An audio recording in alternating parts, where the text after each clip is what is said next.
Alors évidemment, c'est une évidence, mais je préfère tout de même le préciser. Il n'y a absolument aucun propos raciste dans mes stories de ce soir. Et viva Africa! La femme est grimée en noir. Puis, pendant la soirée, des cris de singes sur fond de saga Africa.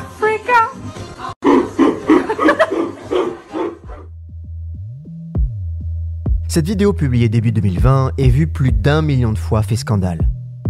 Ce sont 2 salariés du slip français qui sont grimés en noir et qui poussent des cris de singe. Un scandale dont la start-up française va porter les stigmates longtemps.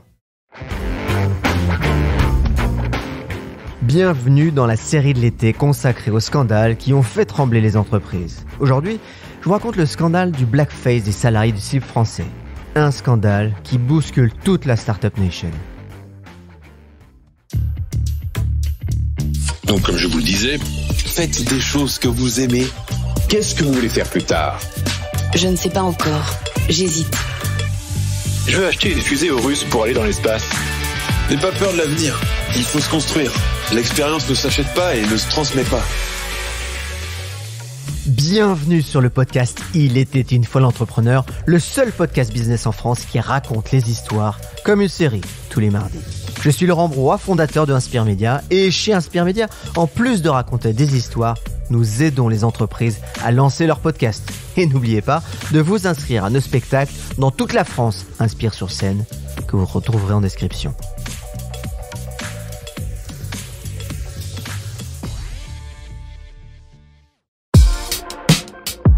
Le slip français naît en 2011 suite à un pari entre Guillaume Gibaud et un copain de HEC, l'école de commerce, qu'ils ont fait tous les deux. Tout le monde met des slips, alors pourquoi ne pas les fabriquer localement, en circuit court et durablement? D'ailleurs, si on veut changer le monde, il faut commencer par changer de slip.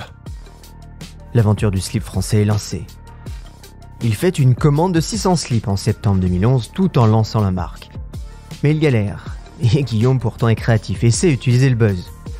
Il détourne les affiches des campagnes des présidentielles de 2012. Le slip, c'est maintenant. En mars 2013, le slip français lance le slip qui sent bon avec des micro-capsules de parfum.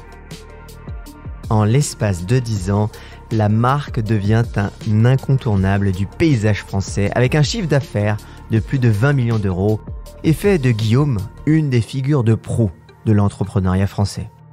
Pourtant, suite à la diffusion d'une photo d'équipe sur les réseaux sociaux en slip et en culotte le 2 septembre 2019, de nombreux reproches sont faits au slip français, notamment un grand manque de diversité dans l'équipe.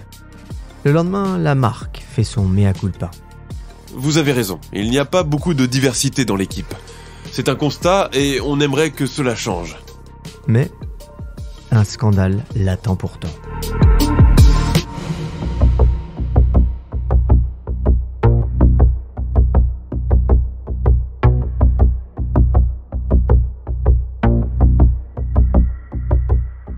Bonsoir à tous. Une entreprise face à la polémique. C'est le slip français, une PME spécialisée dans la fabrication, dans la production de sous-vêtements. Depuis quelques jours, vous l'avez peut-être vu, une vidéo tourne sur Internet. Elle provoque beaucoup de réactions indignées.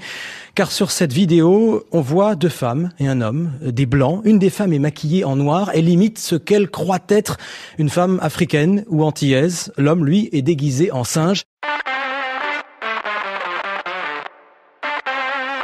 Le mal est fait et les réactions sont unanimes, les condamnations pleuvent. Le blackface, pratique héritée de l'Amérique blanche et raciste du 19e siècle, ne passe plus. Les cris de singe non plus. La secrétaire d'État Marlène Schiappa est dans les premières à réagir. Le racisme ordinaire s'exprime une fois encore.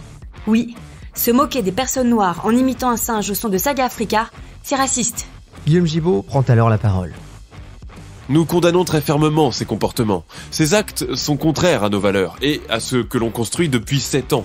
Notre boîte se veut positive et engagée. Nous prenons le respect, l'égalité et la bienveillance. Mais les condamnations vont plus loin pour ceux qui se rappellent du procès en manque de diversité de la marque.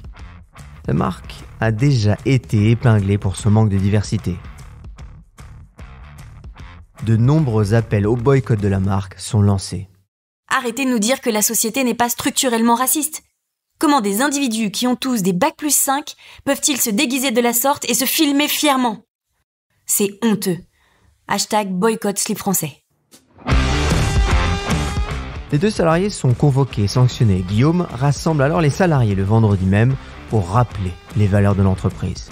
Une affaire qui laisse des traces pour la marque et pour son CEO.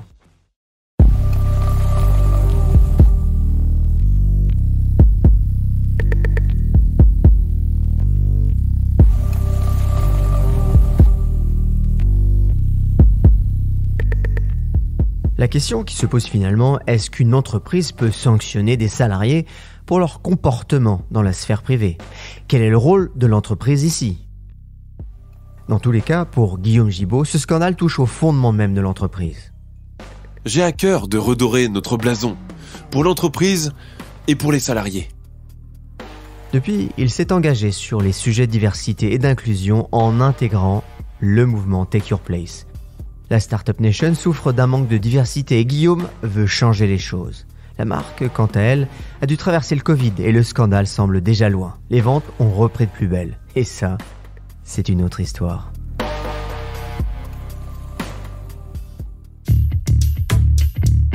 Et oui, merci encore pour votre fidélité. C'est précieux parce que c'est beaucoup de travail. De la documentation, de l'écriture, des voix, du travail, bref. Merci aux acteurs, déjà, tous les acteurs qui interviennent, comme vous avez pu les entendre. Merci aussi à Thibaut Viotte, Sarah Brevet pour l'écriture et Morgane Bouchiba pour le son. Et je vous dis à bientôt, car tout est une question d'histoire. Allez, merci, à bientôt.